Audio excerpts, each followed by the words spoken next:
Hello student, welcome to सरल classes. आज के इस लेक्चर में हम करने वाले हैं कक्षा 12वीं की फिजिक्स का प्रश्न बैंक 2022-23 का संपूर्ण सॉल्यूशन। इसमें हम बात करेंगे यूनिट 1 के फर्स्ट अध्याय विद्युत आवेश तथा क्षेत्र के जो प्रश्न हैं उनका सॉल्यूशन। यहाँ पर आप देख सकते हैं कि इसका जो ब्लूप्रिंट है, नया ब्लूप्रिंट और नया जो सिलेबस है वो जारी कर दिया गया है मंडल के द्वारा। तो यूनिट 1 जिसमें 2 अध्याय हैं, अध्याय 1 तो यह है विद्युत आवेश तथा क्षेत्र और एक दूसरा अध्याय है विद्युत विभव तथा धारिता। इन दोनों को मिलाकर यूनिट 1 से कुल 6 अंक के प्रश्न एग्जाम में आना है। 6 प्रश्न में से एक अंक का एक क्वेश्चन होगा, यानी कि ऑब्जेक्टिव टाइप क्वेश्चन इसमें से आएगा। उसके अलावा 2 अंक का एक क्वेश्चन होगा और साथ ही 3 अंक का इसमें से एक क्वेश्चन एग्जाम में देखने को मिलेगा। यहाँ पर आपकी जो प्रश्न बैंक है इसमें थोड़ा सा चेंजेस किया गया है। कुछ स्मरणीय बिंदु जो इम्पोर्टेंट बातें हैं वो यहाँ पर दी गई है। हम चलिए उनको सबसे पहले समझ लेते हैं और उसके बाद इसका जो सॉल्यूशन है ऑब्जेक्टिव से जो अति लघुत्तरीय और लघुत्तरीय प्रश्नों की ओर हम आगे बढ़ेंगे। यहाँ पर आप देख सकते हैं पहला पॉइंट दिया हुआ है कि वह ऊर्जा जो हल्के पदार्थों को अपनी ओर आकर्षित करती है उसे विद्युत ऊर्जा कहते हैं। यहाँ पर विद्युत ऊर्जा की डेफिनेशन दी गई है कि विद्युत ऊर्जा क्या होती है। तो ऐसी ऊर्जा जो हल्के पदार्थों को अपनी ओर आकर्षित करती है उसे विद्युत ऊर्जा कहा जाता है। उसके बाद देखिए, घर्षण से उत्पन्न होने के कारण से घर्षण विद्युत ऊर्जा भी कहते हैं। ये जो विद्युत ऊर्जा है ये घर्षण के माध्यम से उत्पन्न होती है, इस कारण से इसे घर्षण विद्युत ऊर्जा भी कहा जाता है। जब घर्षण के माध्यम से इस प्रकार की ऊर्जा होती है तो वहां पर आवेशों का आदान प्रदान होता है। तो इस कारण से जो आवेश होते हैं ये 2 प्रकार के होते हैं। पहला होता है धन आवेश और दूसरा होता है ऋण आवेश।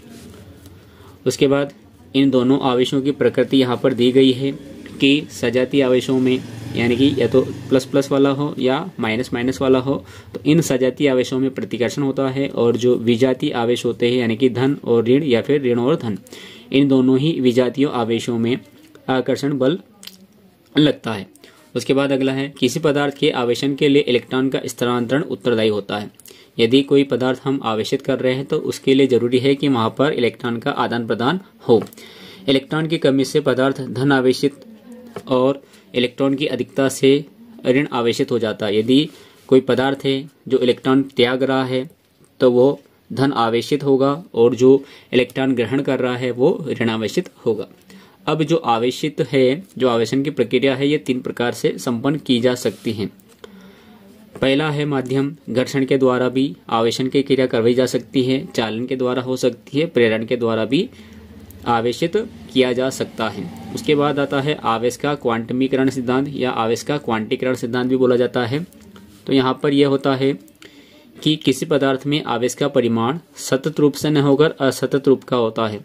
क्या होता है कि किसी पदार्थ में आवेश का जो परिमाण होता है यह सतत रूप से न होकर असतत रूप से होता है और यह आवेश केवल एक इलेक्ट्रॉन के पूर्ण गुणज के रूप में होता है। किसके रूप में होता है?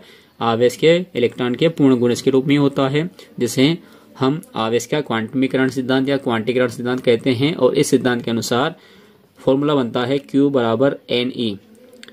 आप NE में जो N है ये इलेक्ट्रॉनों की संख्या है, Q आवेश है और ये इलेक्ट्रॉन का मान है, E का मान है। अब इस E का जो मान है वो होता है E इक्वल टू 1.6 इंटू 10⁻⁻19 और कूलम। ये इस न्यूनतम जो इलेक्ट्रॉन है मूल आवेश कहा जाता है, इसका मान होता है 1.6 इंटू 10⁻⁻19 कूलम। उसके बाद अगला आता है यहाँ पर कि आवेश का संरक्षण क्या होता है या आवेश का संरक्षण सिद्धांत क्या होता है। तो इस संरक्षण नियम के अनुसार किसी पृथक्कृत निकाय का कुल आवेश समय के साथ अपरिवर्तित रहता है, यानी कि यह आवेश का जो संरक्षण नियम का पालन करता है। उसके बाद इस पार्ट का इम्पोर्टेंट कूलम का नियम आता है। अब कूलम का नियम होता क्या है? तो कूलम ने 2 बिंदु आवेशों के लिए एक नियम दिया था जिसको यहाँ पर रिप्रेजेंट किया गया है। इसमें कहा था कूलम ने कि 2 बिंदु आवेशों के बीच लगने वाला आकर्षण या प्रतिकर्षण बल उन आवेशों के परिमाणों के गुणनफल के अनुक्रमानुपाती होता है और उनके बीच की दूरी के वर्ग के व्युत्क्रमानुपाती होता है। ये स्टेटमेंट गुलाम ने दिया था। इस स्टेटमेंट के अनुसार वायु या निर्वात में F की वैल्यू होती है 1/4 pi epsilon not Q1 Q2 by R square. ये यहाँ पर गुलाम के नियम का फॉर्मूला होता है। उसके बाद अगला टॉपिक आता है यहाँ पर विद्युत क्षेत्र की तीव्रता। तो विद्युत क्षेत्र की तीव्रता क्या होती है समझते हैं। तो किसी विद्युत क्षेत्र के किसी बिंदु पर स्थित एकांक परीक्षण धन आवेश जितने बल का अनुभव करता है उसे उस बिंदु पर विद्युत क्षेत्र की तीव्रता कहते हैं। यदि कोई विद्युत क्षेत्र है, वहां पर हम एकांक परीक्षण धन आवेश को लेकर के जाएं और वह परीक्षण आवेश जितने बल का अनुभव करता है उसे ही हम विद्युत क्षेत्र की तीव्रता बोलते हैं। और ध्यान रखने वाली बात यह है कि जो विद्युत क्षेत्र की तीव्रता है यह एक सदिश राशि है और इसकी जो फॉर्मूला, इसका जो सूत्र है वो होता है E=F/Q0। क्या फॉर्मूला होता है? विद्युत क्षेत्र E=F/Q0। विद्युत क्षेत्र सदिश है और बल भी सदिश राशि है और Q0 यानी कि जो आवेश है वो अदिश राशि है, ध्यान रखें। उसके बाद अगला टॉपिक यहाँ पर आता है जो दिया गया है विद्युत क्षेत्र रेखाएं। तो विद्युत क्षेत्र रेखाएं विद्युत क्षेत्र में खींचा गया ऐसा काल्पनिक निष्कोण वक्र है, चिकना ग्राफ है जिस पर कोई पृथक्कृत स्वतंत्र एकांक धन आवेश गमन कर सकता है। और विद्युत क्षेत्र रेखाएं धन आवेश से प्रारंभ होती है और ऋण आवेश पर खत्म हो जाती है, समाप्त हो जाती है। उसके बाद अगला आता है कि विद्युत द्विध्रुव होता क्या है। तो विद्युत द्विध्रुव एक निकाय है, एक वस्तु है। परिभाषा इस प्रकार से है कि अल्प दूरी पर स्थित दो समान एवं विजातीय आवेशों के निकाय को विद्युत द्विध्रुव कहते हैं। विद्युत द्विध्रुव की डेफिनेशन है कि अल्प दूरी पर स्थित दो समान एवं विजातीय आवेशों के निकाय को विद्युत द्विध्रुव कहा जाता है। उसके बाद आता है विद्युत फ्लक्स क्या होता है। तो विद्युत क्षेत्र में स्थित किसी पृष्ठ से अभिलंबवत गुजरने वाली क्षेत्र रेखाओं की कुल संख्या को विद्युत फ्लक्स कहते हैं। विद्युत फ्लक्स क्या है? तो जितनी भी विद्युत बल रेखाएं या विद्युत क्षेत्र रेखाएं किसी पृष्ठ से बाहर निकलती है उन सब की संख्याओं को विद्युत फ्लक्स कहा जाता है। यह एक अदिश राशि है। उसके बाद गॉस की प्रमेय यहाँ दी गई है। गॉस की प्रमेय के अनुसार यह प्रमेय वायु निर्वात के लिए लागू होती है। यहाँ पर बोला है कि वायु निर्वात में किसी बंद पृष्ठ से गुजरने वाले संपूर्ण विद्युत फ्लक्स का मान उस बंद पृष्ठ के अंदर निर्वात में उपस्थित कुल आवेश का 1/ε0 गुना होता है। ये स्टेटमेंट गॉस ने दिया था। इसके बाद अगला टॉपिक हम पढ़े तो यहाँ पर ये समाप्त हो गए टॉपिक जो दिए गए थे। उसके बाद यहाँ पर क्वेश्चन आ गए हैं। जो पहला ऑब्जेक्टिव टाइप क्वेश्चन है यहाँ पर कि सही विकल्प का चयन कीजिए। सही विकल्प का चयन हमें करना है। तो जो स्मरणीय बिंदु थे कुछ तो हमें वहां से क्लियर हो जाएंगे और कुछ मैं आपको यहाँ पर सॉल्व करवा दूंगा। यहाँ पर आप देखिए पहला पूछा है कि E तीव्रता वाले विद्युत क्षेत्र में Q रखने पर आवेश Q रखा है उस पर लगने वाला बल होगा। तो अभी हमने पढ़ा है कि जो आवेश होता है यदि हम उसको विद्युत क्षेत्र में ले जाते हैं तो वहां पर E का फॉर्मूला होता है E=F/Q0। तो उसके अकॉर्डिंग ही यहाँ पर विद्युत क्षेत्र का जो फॉर्मूला है वो बन जाएगा। यहाँ पर दिया हुआ है F=E/Q, F=Q/E, F=QE या F=E-Q। यहाँ पर विद्युत क्षेत्र E और Q रखने पर जो आवेश पर बल होगा वो F का मान होगा F=QE, जो कि ऑप्शन नंबर सी में दिया गया है। उसके बाद देखिए अगला है कि किसी बिंदु आवेश से R दूरी पर, दूरी कितनी है? R है, पर विद्युत क्षेत्र की तीव्रता जो है वो अनुक्रमानुपाती होती है। जब हम इस डेरिवेशन को करते हैं बिंदु आवेश के लिए तो हमें इसका जो आंसर है वो मिलता है 1/4ε0 2p/r³ r²। क्या मिलता है? Q/r² हमें मिलता है, बटे में r की का 2 मिलते हैं। तो यहाँ पर आप देख सकते हैं यहाँ पर 1/r दिया हुआ है, यहाँ 1/r³ है, यहाँ 1/r² है। तो इसका जो आंसर है वो ये होगा ऑप्शन नंबर बी वाला 1/r²। उसके बाद देखिए अगला है यहाँ पर एक खोखले गोले के अंदर एक विद्युत द्विध्रुव जिसका द्विध्रुव आघूर्ण P है उसको रखा गया है। गोले से संबद्ध विद्युत फ्लक्स होगा, जब हम गॉस के अनुप्रयोग करते हैं तो वहां हमें ये देखने को मिल जाता है। ऑप्शन यहाँ दे रखा है Q/ε0 -Q/ε0 0 या P/ε0। तो यहाँ पर इसका सही आंसर है 0, ऑप्शन नंबर सी। उसके बाद अगला है कि एक कूलम्ब आवेश में इलेक्ट्रॉनों की संख्या होती है। तो एक कूलम्ब आवेश में इलेक्ट्रॉनों की संख्या कितनी होती है? ऑप्शन दे रखा है 5.46 इंटू 10⁻⁹ दिया हुआ है, जबकि ये 10⁻⁹ नहीं है, 10 की पावर में है। ये 29 कैसा है? 10 की पावर में 29 लिखा हुआ है।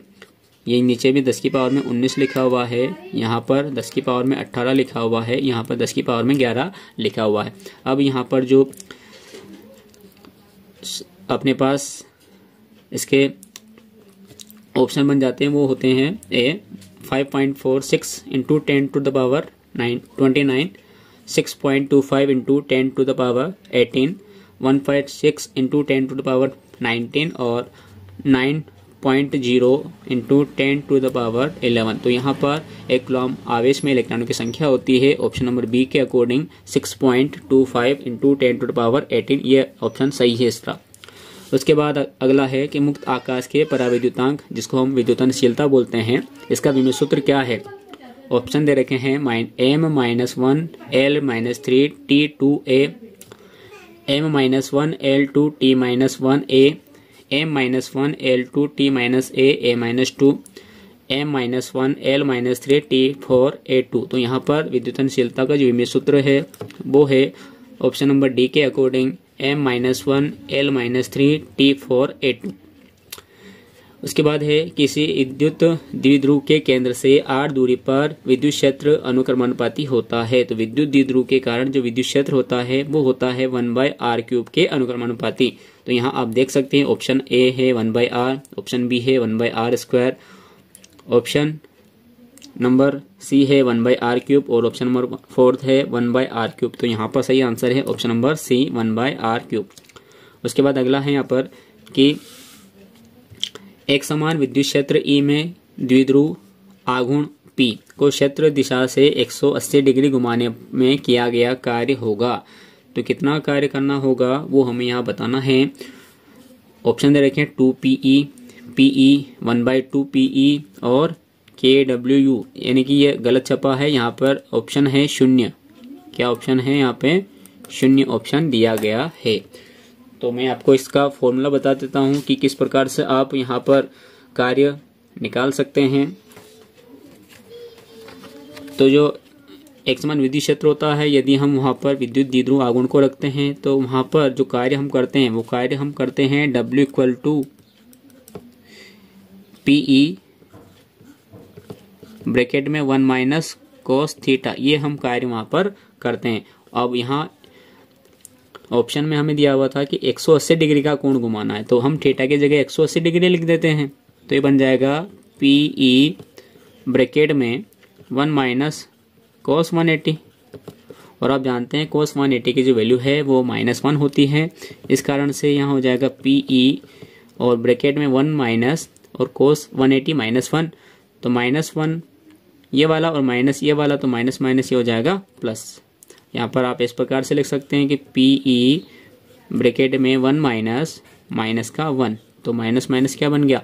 प्लस बन गया, और 1 + 1 करते हैं तो 2 मिल जाता है। तो PE यहाँ जाएंगे 2 और इसको सही क्रम में लिखेंगे तो 2PE यहाँ पर इसका ऑप्शन आ जाता है।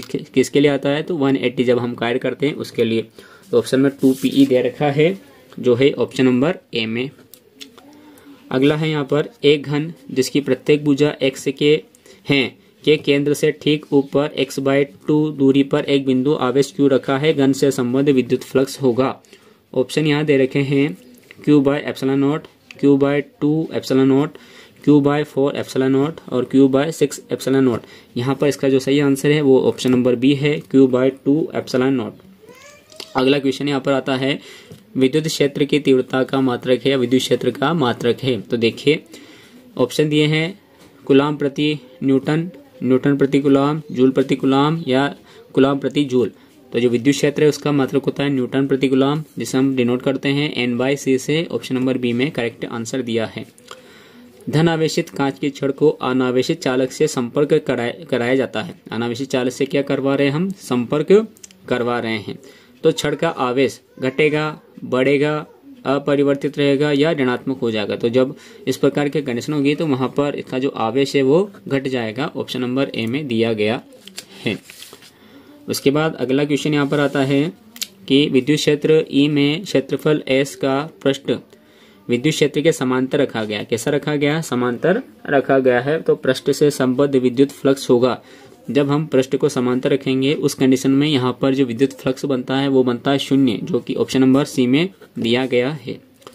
उसके बाद है वायु में एकांक धनावेश से निकलने वाला कुल विद्युत फ्लक्स होता है। तो वायु से जो एकांक धनावेश निकलता है वो होता है ऑप्शन नंबर डी के अकॉर्डिंग 1/ε0।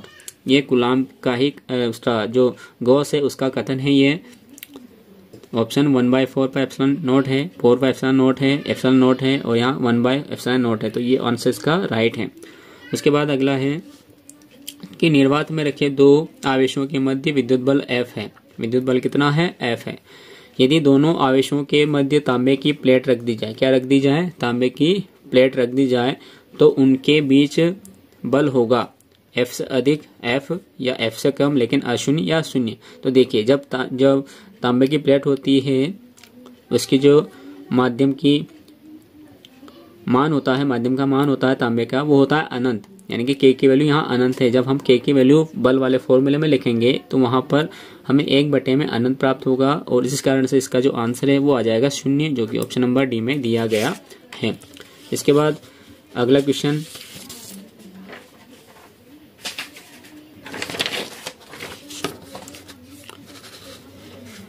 एक खोखले विलगित चालक गोले को 10 माइक्रोकूलाम का धनावेश दिया गया है। खोखला विलगित चालक है यहाँ पर, जिसको 10 माइक्रोकूलाम आवेश दिया गया है। यदि गोले की त्रिज्या 2 मीटर हो तो गोले के केंद्र पर विद्युत क्षेत्र होगा। गोले के केंद्र पर विद्युत क्षेत्र कितना होगा वो बताना है।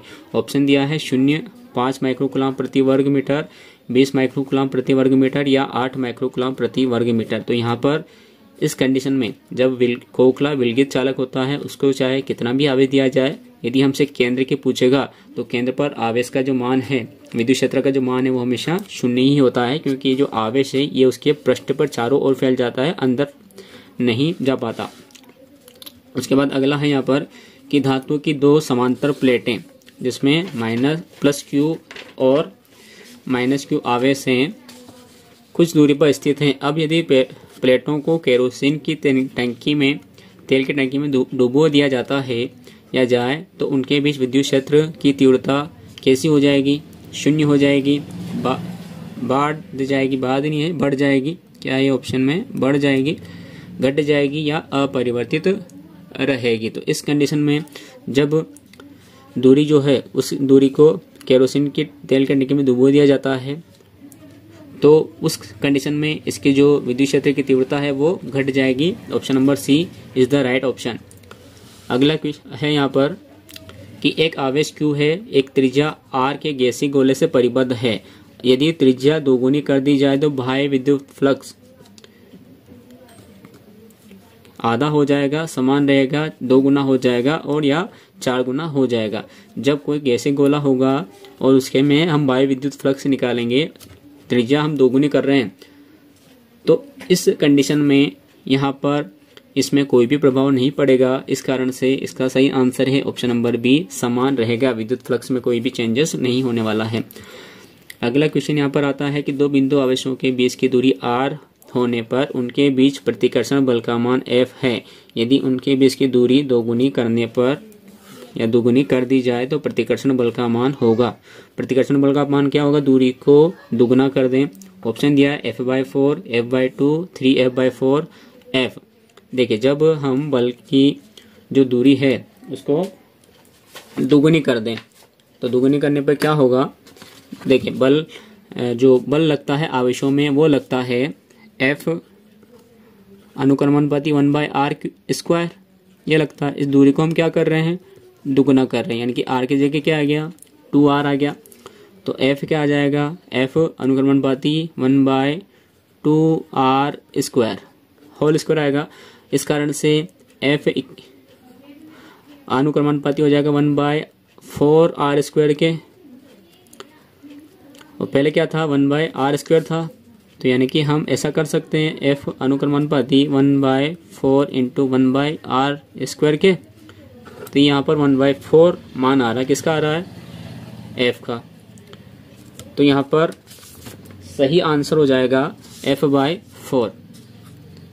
Option number A is the right option. उसके बाद आते हैं यहाँ पर रिक्त स्थानों की पूर्ति कीजिए। पहला क्वेश्चन यहाँ पर है, एकल ऋणावेश के लिए स्थिर विद्युत क्षेत्र रेखाएं खाली स्थान से प्रारंभ होती है। देखिए, जब धन आवेश या ऋणावेश होते हैं तो उनकी बात अलग होती है, लेकिन अकेला आवेश रखा है, आवेश कैसा रखा है, अकेला आवेश रखा है। तो यदि धन आवेश ऋणावेश दोनों होते हैं तो विद्युत क्षेत्र रेखाएं धन आवेश से शुरू होती है और ऋणावेश पर खत्म हो जाती है, किंतु ये एकल ऋणावेश रखा है, इस कारण से यहाँ पर जो विद्युत क्षेत्र रेखाएं प्रारंभ होगी इसकी वो होगी अनंत से। तो यहाँ पर आ जाएगा ऑप्शन में अनंत। उसके बाद अगला देखिए कि धातु का परावैद्युतांक होता है। देखिए, अपने पास एक ऑब्जेक्टिव भी आया था जहाँ पर हमने इसका सॉल्यूशन भी किया था। तो यहाँ पर मैं आपको बता दूं कि धातु का जो परावैद्युतांक होता है वो होता है अनंत। तो यहाँ पर हम लिख देंगे अनंत। उसके बाद है कि दो विद्युत द्विध्रुवों के बीच दूरी दुगुनी करने पर उनके मध्य आकर्षण या प्रतिकर्षण बल खाली स्थान हो जाएगा। कितने गुना हो जाएगा? तो ये जो है ये हो जाएगा 16 गुना। कितने गुना हो जाएगा? 16 गुना आकर्षण या प्रतिकर्षण बल का मान बढ़ जाएगा। उसके बाद है विद्युत क्षेत्र की तीव्रता SI का मात्रक। तो विद्युत क्षेत्र की जो तीव्रता है उसका मात्रक होता है न्यूटन प्रति कूलाम। तो हम यहाँ लिख देते हैं न्यूटन प्रति कूलाम। उसके बाद अगला क्वेश्चन यहाँ पर है कि दो बिंदु आवेश +Q तथा -Q दूरी L, दूरी क्या दे रखी है? ये L दे रखी है, पर स्थित है, उनका द्विध्रुव आघूर्ण होगा। तो देखिए, द्विध्रुव आघूर्ण को हम P से दर्शाते हैं और P का मान होता है एक आवेश और उन दोनों के मध्य की दूरी के गुणनफल के बराबर। तो इस कारण से यहाँ पर उसका जो मान हो जाएगा ये हो जाएगा P = Q और L। P = Q और L इसका आंसर हो जाएगा। उसके बाद देखिए अगला है कि आवेशित खोखले गोले के खाली स्थान पर स्थित बिंदु पर विद्युत क्षेत्र 0 होता है। तो कहाँ होता है? तो ये होता है उसके केंद्र पर, गोले के केंद्र पर। उसके बाद है मूल आवेश का मान होता है, मूल आवेश का मान कूलाम होता है। तो मूल आवेश जो है उसका मान होता है 1.6 × 10⁻⁻19 और कूलाम यहाँ पर लिखा हुआ है ऑलरेडी। किसी विद्युत द्विध्रुव पर नेट आवेश होता है। देखिए, विद्युत द्विध्रुव पर दो आवेश होते हैं, एक धन आवेश होता है, एक ऋण आवेश होता है, लेकिन दोनों ही समान होते हैं। इस कारण से जो नेट आवेश यानी कि जब हम उसका सम करेंगे, टोटल करेंगे, तो उसका जो योग है वो आ जाएगा 0। तो यहाँ पर हम लिख देंगे 0। तो किसी विद्युत द्विध्रुव पर नेट आवेश 0 होता है। अगला है यहाँ पर कि किसी विलगित निकाय का आवेश सदैव रिक्त स्थान खाली स्थान रहता है। तो ये हमेशा रहता है संरक्षित। कैसा रहता है? ये संरक्षित रहता है।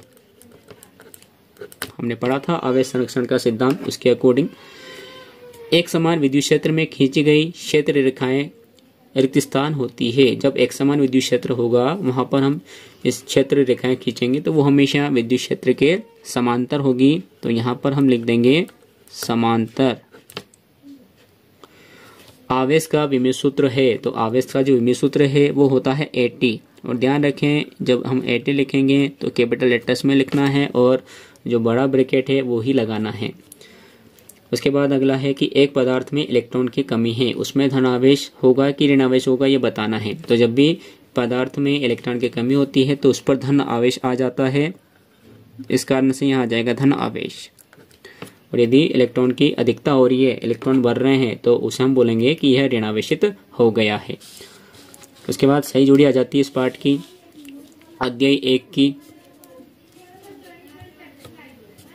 यहाँ पर है खंड अ और खंड ब के अनुसार यहाँ पर अलग अलग मान दे रखे हैं। हम सही जोड़ का मिलान करते हैं। देखिए, पहला है इधर कि कूलाम बल। तो कूलाम बल F का मान हमें निकालना। तो देखिए, कूलाम बल हमने पढ़ा था कि दो आवेशों बिंदु आवेशों के मध्य लगता है, जो उनके तो गुणनफल के अनुक्रमानुपाती और बीच की दूरी के वर्ग के व्युत्क्रमानुपाती होता है। तो यहाँ पर देखिए, इस प्रकार का जो ऑप्शन है वो यहाँ पर ऑप्शन नंबर 2 में दिया गया है। तो हम इस ए का जो मिलान है वो इस सेकंड वाले के साथ में कर देंगे। ए का मिलान किसके साथ करना है? सेकंड वाले के साथ हमें कर देना है। तो मैं यहाँ कर रहा हूँ। उसके बाद देखिए अगला कि विद्युत क्षेत्र E, तो E का मान कितना होता है, तो यहाँ ऑप्शन में देखिए, तो E हमने पढ़ा था कि ये Q/ε0 के इक्वल होता है।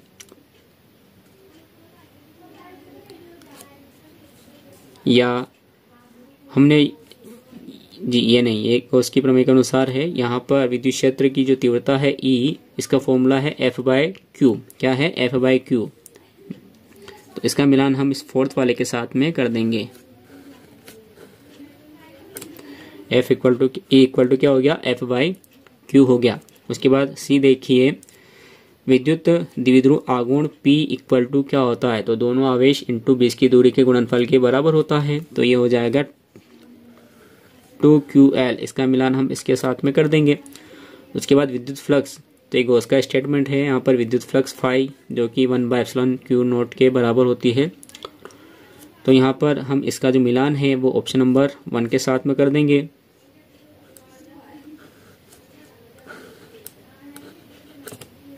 और देखिए एक ही बचा हुआ है और एक का आंसर यहाँ पर आप देख सकते हैं कि विद्युत क्षेत्र में द्विध्रुव पर आघूर्ण कितना होता है, तो ऑप्शन दे रखा है और एक ही बचा हुआ है PE sin थीटा।